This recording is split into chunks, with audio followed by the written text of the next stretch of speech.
보름달이 떠오를 때면 나는 늘 같은 생각을 한다. 오늘도 그가 올까? 이 말도 안 되는 의심과 긴장감은 내가 창원 외곽의 오래된 공동묘지에서 경비원으로 일하기 시작한 뒤 서서히 그러나 확실하게 내 삶의 일부가 되어버렸다.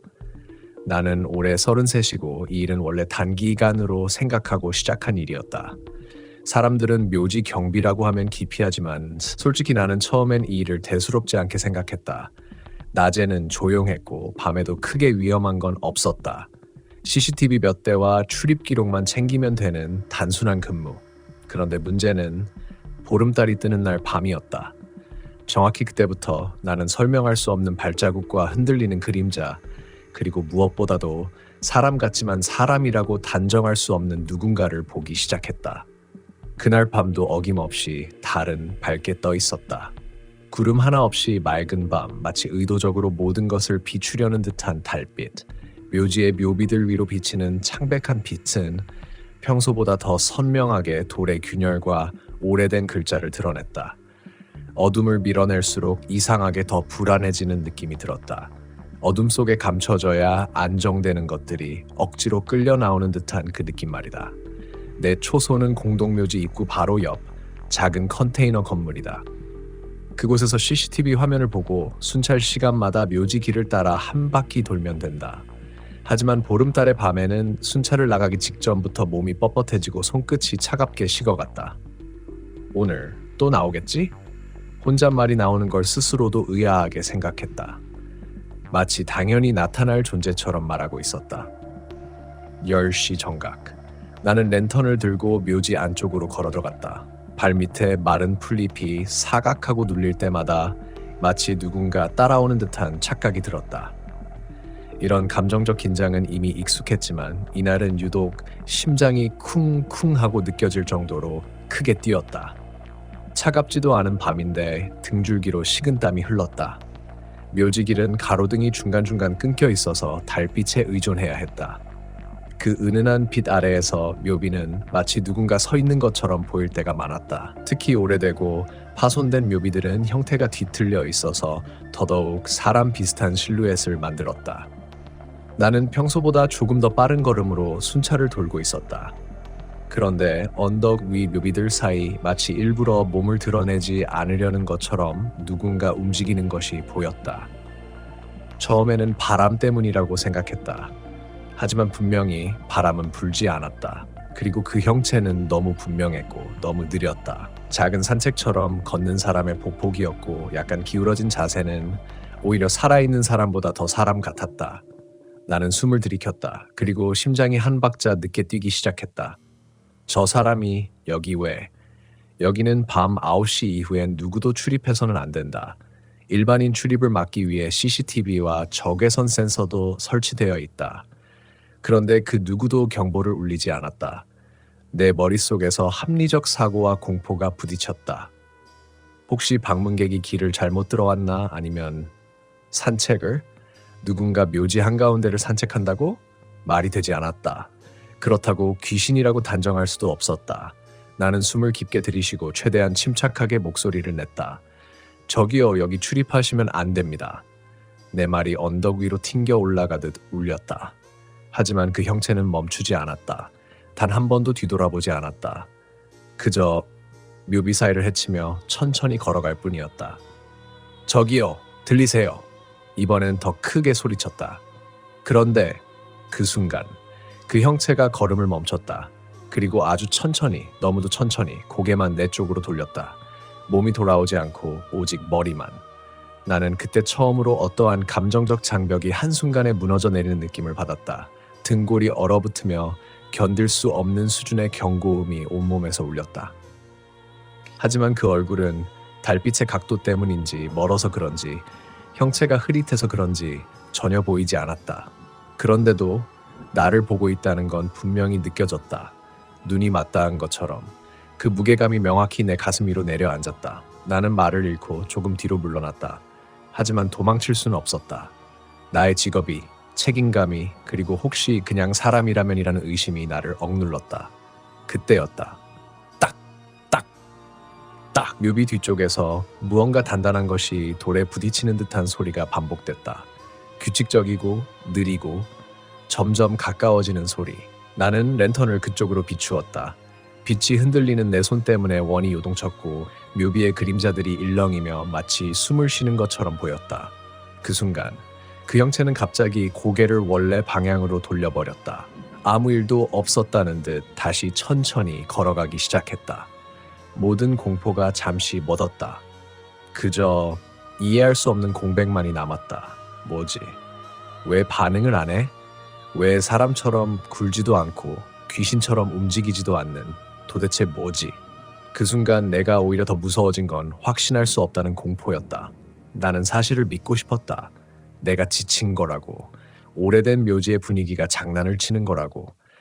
하지만 매달 보름달 뜨는 날 비슷한 장면을 보고 있다는 게 문제였다. 그날 밤 나는 처음으로 내가 무너지고 있는 건 아닐까 하는 진지한 의심을 했다. 하지만 그 생각에 잠겨있던 나를 깨운 것은 갑자기 내 등 뒤에서 들린 발자국 소리였다. 바로 뒤. 정말 바로 코앞에서. 사각 나는 숨을 멈춘 채 천천히 뒤돌았다. 그런데 아무도 없었다. 아무도 없었다. 하지만 내가 느낀 감각은 너무 명확했다. 누군가 바로 내 등 뒤에서 묘지의 마른 풀을 밟고 서 있었던 것처럼 그 기척은 아직까지 내 목덜미 위에 남아 있었다. 나는 억지로라도 합리적인 이유를 찾으려고 애썼다. 바람? 아니다. 아까처럼 바람은 불지 않았다. 동물? 밤에 움직이는 고란이나 길고양이가 이 부근에 없는 건 아니다. 하지만 방금 느꼈던 그 존재감, 그 묵직한 기척은 분명 동물의 그것과는 달랐다. 순간 사방이 너무 조용해진 걸 깨달았다. 아까까지만 해도 들리던 멀리서 지나가는 차 소리, 나무의 잔가지들이 스치는 소리, 이름 모를 곤충의 울음소리까지 모든 게 마치 누군가 스위치를 꺼버린 듯이 사라져 있었다. 나는 숨을 내쉬며 천천히 랜턴을 들어 주변을 비추었다. 그러나 빛이 움직이는 방향마다 묘비와 풀잎 사이에서 무언가 튀어나올 것 같은 기이한 긴장감이 따라붙었다. 나는 가능한 한 태연한 목소리를 유지하려고 했다. 누구 계세요? 혹시 길을 잃으셨습니까? 말을 하고 나니 내 목소리가 생각보다 떨리고 있음을 깨달았다. 정적 속에서 내 말이 너무 크고 생생하게 울렸다. 그러나 대답은 돌아오지 않았다. 대답 없는 침묵이 오히려 더 압박해왔다. 묘비들 사이로 스며드는 달빛이 더 차갑게 느껴졌고 내 발끝이 닿는 땅이 마치 살아 움직이는 것처럼 불안하게 흔들리는 것 같다. 내 손은 점점 땀으로 젖어 랜턴 그립이 미끄러워졌다. 나는 일단 초소로 돌아가야겠다고 생각했다. 여기서 더 버티면 안 될 것 같았다. 하지만 뒷걸음질을 하자니 등이 허전하고 등을 돌리자니 무언가 바로 달려들 것만 같았다. 그래서 나는 천천히 가능한 속도를 늦추며 등을 보이지 않은 채 묘지 입구 쪽으로 뒷걸음질을 시작했다. 그때였다. 사각. 내가 움직일 때마다 한 박자 늦게 따라오는 발자국 소리가 들렸다. 순간 숨이 목구멍에서 걸렸다. 나는 즉시 멈춰섰다. 그리고 발자국도 멈췄다. 나는 다시 한 걸음 물러섰다. 그러자 또다시 사각. 이번에는 아주 가까운 거리에서 들렸다. 마치 누군가 내 발 뒤꿈치를 따라 걷는 듯한 거리. 공포가 내 가슴을 쥐어짜기 시작했다. 머릿속에서 도망치라는 명령이 수백 번 외쳐졌다. 하지만 다리 근육은 굳어서 움직이지 않았다. 제발, 장난이면 그만하세요. 나는 거의 울먹이듯 말하고 말았다. 감정이 휘청거렸다. 내가 근무 중이라는 사실도 성인 남자라는 자존심도 전부 사라지고 오직 살아남고 싶다는 본능만 남아 있었다. 그러나 또다시 침묵. 묘지는 여전히 너무 조용했다. 나는 결국 결심을 했다. 등을 돌리고 뛰는 게 위험할 수도 있지만 여기서 계속 버티는 것은 더 위험했다. 그래서 나는 숨을 깊게 들이쉬고 몸을 돌리자마자 있는 힘껏 초소 쪽으로 달렸다.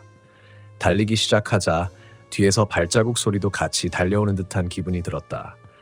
정말 환청이었는지 아니면 실제로 누군가 뛰어오는 것인지 구분할 수 없었다.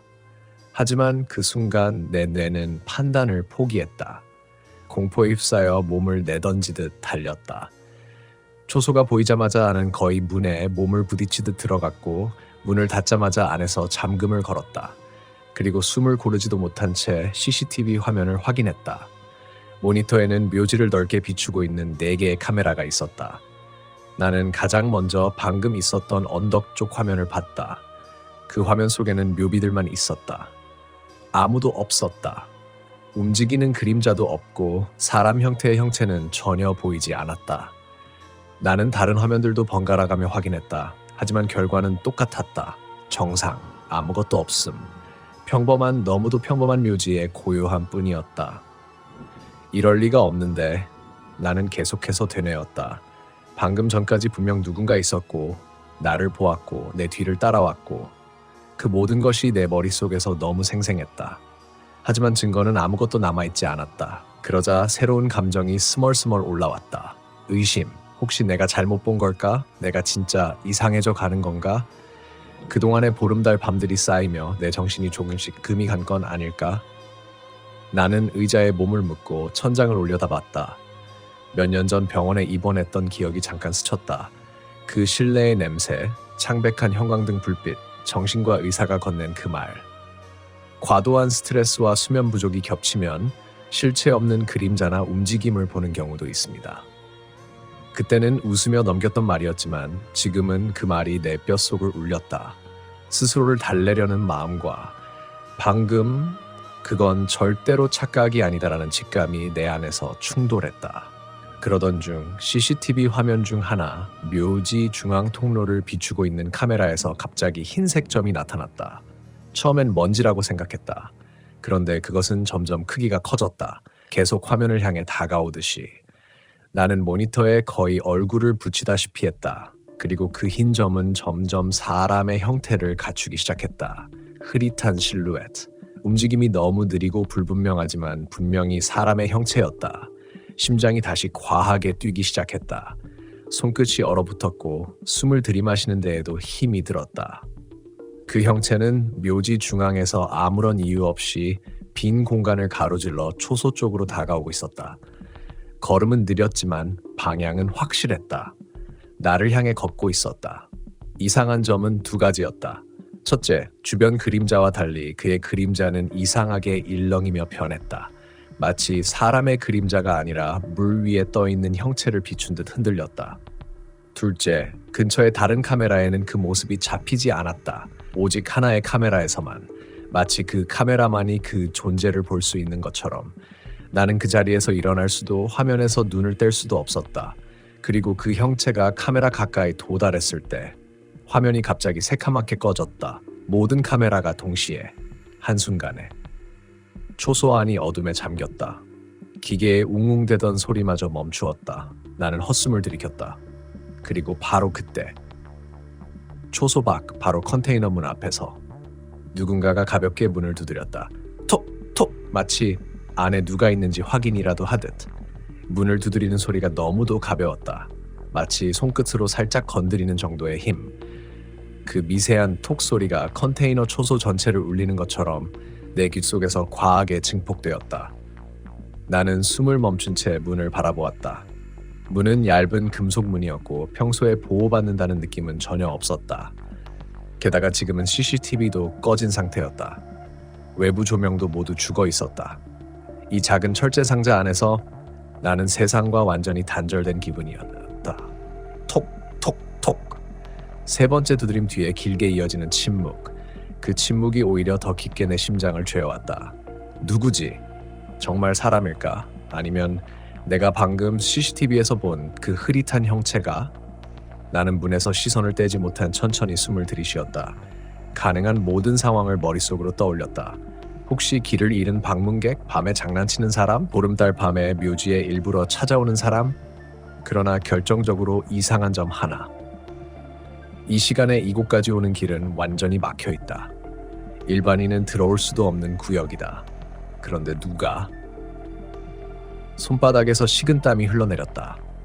나는 문을 향해 한 발 내딛었다. 발 뒤꿈치가 바닥에서 떨어지는 소리가 지나치게 크게 느껴졌다. 문 앞까지 다가갔을 때 나는 차마 손잡이를 잡지 못하고 멈춰섰다. 그리고 조심스럽게 최대한 떨림을 숨기며 물었다. 누구세요? 내 목소리가 정말 내 목소리인지 헷갈릴 만큼 낮고 떨렸다. 그러나 문 밖에서 대답은 들리지 않았다. 오직 정적. 그런데 나는 분명히 느꼈다. 문 바로 너머에 누군가가 있다는 것을. 그 존재감은 너무 구체적이었다. 문 하나를 사이에 두고 맞닿아 있는 기척. 마치 숨결이 철제문을 통해 전달되는 듯한 느낌. 나는 다시 물었다. 도움이 필요하신가요? 이번에도 대답은 없었다. 대답이 없는 사람은 두 종류다. 말을 할 수 없거나 말을 하고 싶지 않거나. 지금 문 밖에 있는 존재는 분명 둘 중 하나였다. 그리고 어떤 경우든 정상적인 상황이 아니다. 그때였다. 문 아래 틈으로 아주 희미하게 연기 같은 흰색 실루엣이 스며 내려오는 게 보였다. 나는 본능적으로 뒷걸음질렀다. 연기가 아니다. 물도 아니다. 냄새도 없었다. 그저 색이 있었다. 흐릿한 흰색, 살아있는 것 같지 않은 질감. 그것은 마치 사람의 발목 같았다. 정확히는 발목의 모양을 흉내내며 천천히 움직이는 형체. 그리고 그게 문 아래 틈을 따라 천천히 움직이며 사라지자마자 문 위쪽 금속문 한가운데에서 툭 하고 무언가가 부딪히는 소리가 났다. 아래에서 위로 누군가 기어 올라간 건가? 나는 심장이 멈춘 듯했다. 너무 놀라 숨조차 쉬지 못했다. 그때 갑자기 문 전체에 지지직하고 미세한 떨림이 전해졌다. 컨테이너 벽까지 울릴 정도의 파동. 무언가가 문 가장자리를 타고 천천히 움직이는 느낌. 마치 손가락으로 금속을 더듬는 것처럼. 나는 의자에 몸이 닿을 때까지 무의식적으로 뒤로 물러났다. 벽에 등을 붙이고도 그 떨림이 내 척추까지 전달되는 것 같았다. 몇 초 후 떨림이 멈췄다. 나는 숨을 내쉬려다 문 너머에서 들린 소리에 온몸을 다시 굳혔다. 바스락, 바스락. 비닐봉투를 밟는 듯한 소리. 아주 가볍고 얇은 발걸음 소리. 그것은 초소 주변을 천천히 한 바퀴 도는 것처럼 들렸다. 내가 마치 안쪽에서 그 움직임을 추적하고 있는 듯한 기분이 들 정도로. 그리고 마지막으로 초소 뒤편에서 무언가가 정확히 내 등 뒤 벽에 부딪혔다. 쿵. 나는 비명을 지를 뻔했지만 입을 손으로 막았다. 심장이 너무 크게 뛰어서 폐가 떨렸다. 뒤쪽 벽은 묘지를 향한 방향이었다. 문 앞에서 나를 따라오던 형체가 도대체 어떻게 초소 뒤로 이동한 거지? 발소리조차 없었는데 그 짧은 시간에 나는 다시 앞을 보았다. 그리고 순간적으로 깨달았다. 문틈 아래에서 비쳤던 희미한 발목 같은 형체. 그건 한 명의 발목이 아니었다. 그건 다리의 형태가 아니라 바닥을 기어다니는 무언가의 일부였을지도 모른다. 그 생각이 드는 순간 정신이 멀어질 만큼의 공포가 몰려왔다. 나 스스로에게 계속 말했다. 정신 차려. 이건 환영일 수도 있어. 그동안 스트레스 때문에. 하지만 내 말은 설득력이 없었다. 내 몸이 이미 알고 있었다. 저건 사람이 아니다. 저건 이 묘지에 속한 것. 이곳에서 떠나지 못하는 무언가다. 초소 뒤에서 다시 소리가 들렸다. 이번엔 조금 더 강했다. 쿵, 쿵. 규칙적인 힘. 마치 안에서 나를 끌어내리려는 것처럼 집요한 박동. 나는 더 이상 이 자리에 있을 수 없다는 확신이 들었다. 이대로 있으면 문이 깨지거나 아니면 그 존재가 벽을 뚫고 들어올 것만 같았다. 결국 나는 결심했다. 도망쳐야 한다. 근무 중에 위치를 이탈하면 규정 위반이다. 하지만 지금 규칙을 생각할 여유는 없었다. 나는 철제 서랍에서 비상 손전등을 꺼내 들고 초소 뒤쪽 작은 비상문으로 다가갔다. 문고리를 잡는 내 손이 떨려서 제대로 힘이 들어가지 않았다. 그러나 그 순간 쿵! 초소 뒤쪽 바로 내 머리 뒤 벽이 세게 울렸다. 벽이 미세하게 흔들릴 정도의 충격. 나는 비명을 삼키고 비상문 손잡이를 힘껏 돌렸다. 문이 열리는 순간 차가운 밤 공기가 폐 속으로 몰아쳤다. 달빛이 쏟아져 들어오며 순간적으로 주변이 밝아졌다. 나는 뒤도 돌아보지 않고 뛰었다. 초소를 벗어나자 묘지 길이 끝없이 이어져 있었다. 그 길은 달빛 아래 은색으로 반짝이며 기묘하게 살아있는 듯 보였다. 묘비들 사이에서 바람이 없는 밤인데도 그림자가 흔들리는 것 같았다. 나는 숨이 차오르도록 달렸다. 발바닥에 전해지는 흙의 감촉이 현실감을 줬지만 뒤에서 들리는 삭 소리가 다시 시작되자 현실감보다는 공포가 더 강하게 나를 밀었다. 그 소리는 일정하지 않았다. 빠르다가 느려지고 갑자기 가까워졌다가 멀어지는 그건 사람의 걸음이 아니었다. 짐승이라 하기에도 설명이 안 되는 움직임이었다. 나는 너무 무서워서 뒤를 보지 않았다. 아니, 보지 못했다. 묘지 입구에 보안등이 보였을 때 나는 거의 울듯한 숨을 몰아쉬며 달리고 있었다. 그때 머릿속에 이상한 의문이 스쳤다. 왜 이렇게 밝지? 이 시간에 저 보안등은, 그리고 그 순간 내가 보기엔 분명 보안등처럼 보였던 그 밝은 빛이 천천히 형태를 바꾸기 시작했다. 그 빛은 기둥이 아니었다. 조명도 아니었다. 그건 어떤 흰색 형체가 나를 향해 서서히 다가오는 것이었다. 톨게이트를 지나 약 3km 정도 더 내려갔을 때였다. 전조등 불빛이 가로지르는 순간 도저히 있을 수 없는 것을 보았다.